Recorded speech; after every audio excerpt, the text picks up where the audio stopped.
Olá, irmãos, estamos aqui para mais um estudo da carta de 1 Pedro, na verdade o último estudo da carta de 1 Pedro. Eu espero que vocês tenham aproveitado e caso vocês tenham perdido, vocês podem acompanhar e voltar a assistir na playlist do nosso canal os estudos da carta de 1 Pedro. Antes da gente dar início ao estudo de 1 Pedro 5, eu gostaria de compartilhar dois textos com os irmãos. O primeiro texto é de 2 Timóteo 3,16, que diz que pois toda a escritura sagrada é inspirada por Deus e é útil para ensinar a verdade, condenar o erro, corrigir as faltas e ensinar a maneira certa de viver. 17 diz, e isso para que o servo de Deus esteja completamente preparado e pronto para fazer todo tipo de boas obras. Ainda Salmo 119,9, direcionado aos jovens, diz o seguinte, como pode o jovem manter pura a sua conduta? E a resposta vem logo em seguida, vivendo de acordo com a tua palavra. São dois textos da palavra de Deus que falam da própria palavra de Deus e da sua utilidade, e da sua importância para a nossa vida como cristãos, como aqueles que creem na palavra de Deus. Então, hoje, Pedro, no texto que nós vamos estudar, ele começa falando para os jovens e depois em seguida para toda a igreja. Eu coloquei esses dois textos para que a gente pense novamente na importância do estudo da palavra. Sejamos nós jovens, idosos, crianças, mas sendo nós cristãos, sabendo da importância da palavra de Deus, o quanto nós precisamos relembrar disso, que só a palavra de Deus pode nos mostrar o caminho. E ainda mais sendo jovens, no qual a gente tem um caminho longo pela frente, se for da vontade de Deus, mas que nós podemos trilhar esse caminho de forma correta, de forma agradável a Deus. Vamos ler juntos o texto de 1 Pedro, capítulo 5, dos versículos 5 ao 11? Da mesma forma, vocês que são mais jovens, aceitem a autoridade dos presbíteros, e todos vocês vistam-se de humildade, no relacionamento uns com os outros, pois Deus se opõe aos orgulhosos, mas concede graça aos humildes. Portanto, humilhem-se sob o grande poder de Deus, e no tempo certo Ele os exaltará. Entreguem-lhe todas as suas ansiedades, pois Ele cuida de vocês. Estejam atentos, tomem cuidado com o seu grande inimigo, o diabo, que anda como um leão rugindo à sua volta, à procura de alguém para devorar. Permaneçam firmes contra ele e sejam fortes na fé. Lembre-se de que seus irmãos em Cristo em todo o mundo estão passando pelos mesmos sofrimentos. Deus, em toda a sua graça, os chamou para participarem de sua glória eterna por meio de Cristo Jesus. Assim, depois que tiverem sofrido por um pouco de tempo, Ele os restaurará, os sustentará e os fortalecerá e os colocará sobre um firme alicerce. A Ele seja o poder para sempre. Amém. Portanto, a primeira atitude que o Senhor espera dos jovens é que eles tenham consideração, respeito e submissão, tanto aos mais velhos quanto aos presbíteros da igreja, aos líderes da igreja. Essa palavra significa reconhecer a responsabilidade destes sobre nós que estamos sujeitos aos mais velhos ou aos líderes. Mas nada adianta reconhecer essa liderança se não houver obediência. Lá em Hebreus 13:17 diz o seguinte: obedeçam aos seus líderes e submetam-se às autoridades deles. Eles cuidam de vocês como quem deve prestar contas. Obedeçam-lhes para que o trabalho deles seja uma alegria, não um peso, pois isso não seria proveitoso para vocês. Repare aqui que está falando que a gente deve obedecer para que os nossos líderes possam prestar contas de nós de uma forma alegre, de uma forma feliz. Não com peso, não a todo tempo que a gente vem errando, vem desobedecendo ou não estando sujeito aos nossos líderes. Isso não deve ser um peso para a nossa liderança. A gente deve reconhecer e obedecer aos nossos líderes e àqueles que são mais velhos. A segunda atitude que o cristão precisa desenvolver diante da vida, a gente encontra na parte B do versículo 5 até o versículo 7, que diz assim: e todos vocês vistam-se de humildade no relacionamento uns com os outros, pois Deus se opõe aos orgulhosos, mas concede graça aos humildes. Portanto, humilhem-se sob o grande poder de Deus, e no tempo certo Ele os exaltará. Entregue-lhe todas as suas ansiedades, pois Ele cuida de vocês. Primeiramente, o apóstolo Pedro estava se dirigindo aos jovens em seus relacionamentos. Ele estava incentivando os jovens, ele está nos incentivando a desenvolver essa atitude de humildade. Em algumas versões é usada a palavra cingir-se, que tinha referência ao avental que era usado pelos escravos. Então, para cingir-se com humildade, ou revestir-se, ou vestir-se com humildade. A. W. Tozer cita o seguinte: assim como Jesus se revestiu de humildade, assumindo humildemente a forma humana para poder nos salvar, ele também estará sempre ao lado daqueles que são humildes. Então, a humildade, ela não é apenas uma virtude do Espírito, mas é uma atitude que se evidencia diariamente no nosso trato com as pessoas. Assim como Jesus, o nosso maior exemplo, se revestiu de humildade, se tornando homem para nos salvar, nós precisamos fazer isso a cada dia. Pedro usa o exemplo de Jesus porque ele teve grande experiência com humildade. Ele viu o próprio Senhor lavar os seus pés. O Todo-Poderoso se abaixou, se curvou e lavou o pé dele. Agora, imagine o quanto de experiência para poder falar disso, para poder nos mostrar a importância da humildade e dos seus benefícios.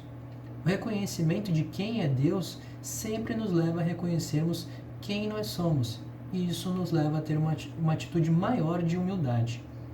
Esta humildade em relação a Deus se demonstra quando nós conseguimos lançar sobre Ele todas as nossas ansiedades. Essa parte de humildade que é citada a partir do versículo 6 e fala sobre a ansiedade do versículo 7, deve nos fazer refletir que muitas vezes e arrogantemente a gente acha que pode resolver todas as coisas, que tem o poder para fazer todas as coisas. E esquecemos, na verdade, que nós cremos no verdadeiro e todo-poderoso, que pode realmente carregar as nossas ansiedades. Só Ele tem poder para isso. A gente às vezes se coloca no lugar de Deus.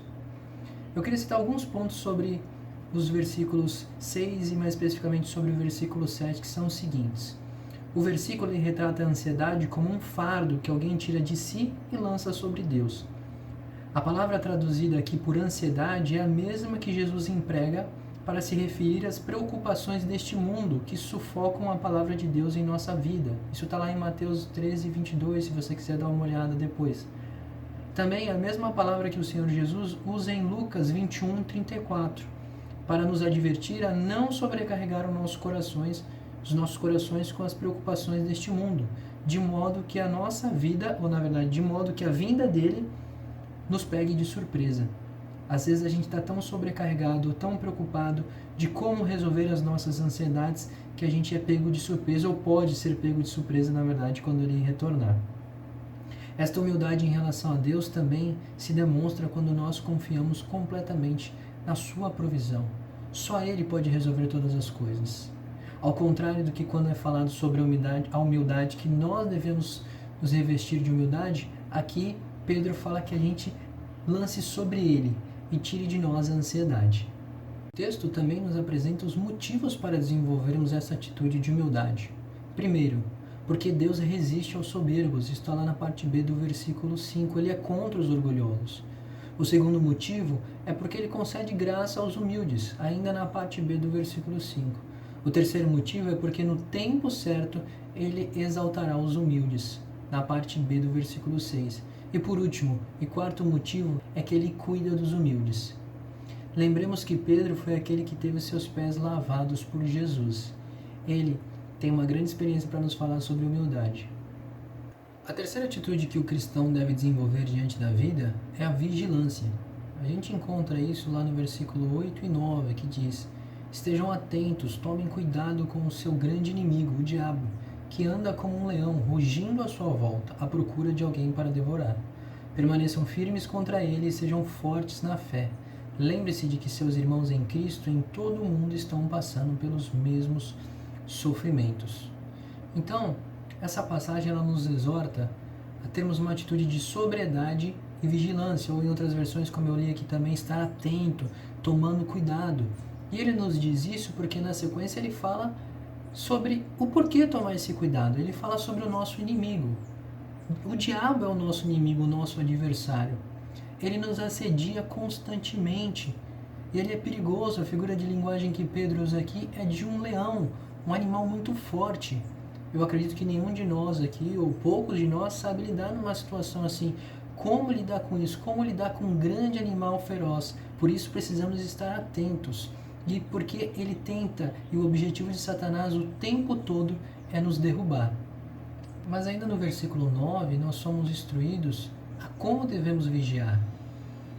Primeiramente, o texto nos orienta a resistir, firmes na fé. Tiago, no livro de Tiago 4,7, diz algo muito similar, que diz o seguinte: portanto, submetam-se a Deus, resistam ao diabo e ele fugirá de vocês. Né? O versículo nos incentiva para que nós estejamos conscientes também de que não estamos passando por isso sozinhos. Nós precisamos estar firmes na fé, assim como existem outros irmãos que também estão firmes na fé, resistindo ao diabo para que nós possamos vencer essa batalha. Em Jesus nós somos mais que vencedores e Ele pode nos dar força para resistir às tentações e superarmos o nosso adversário, que é Satanás. Mas precisamos estar firmes na fé, conscientes da palavra de Deus, conhecendo a palavra de Deus, firmes em nossa oração. Só assim nós poderemos estar firmes na fé e derrotarmos Satanás.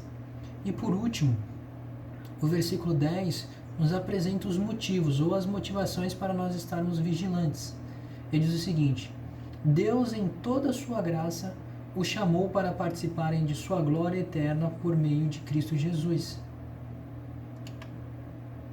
Assim, depois que tiverem sofrido por um pouco de tempo, Ele os restaurará, os sustentará e os fortalecerá, e os colocará sobre um firme alicerce. A Ele seja o poder para todos sempre. A Ele seja o poder para sempre. Amém. As 4 palavras transmitem a ideia de que é Deus quem firmará a nossa fé e dará estabilidade à nossa vida cristã.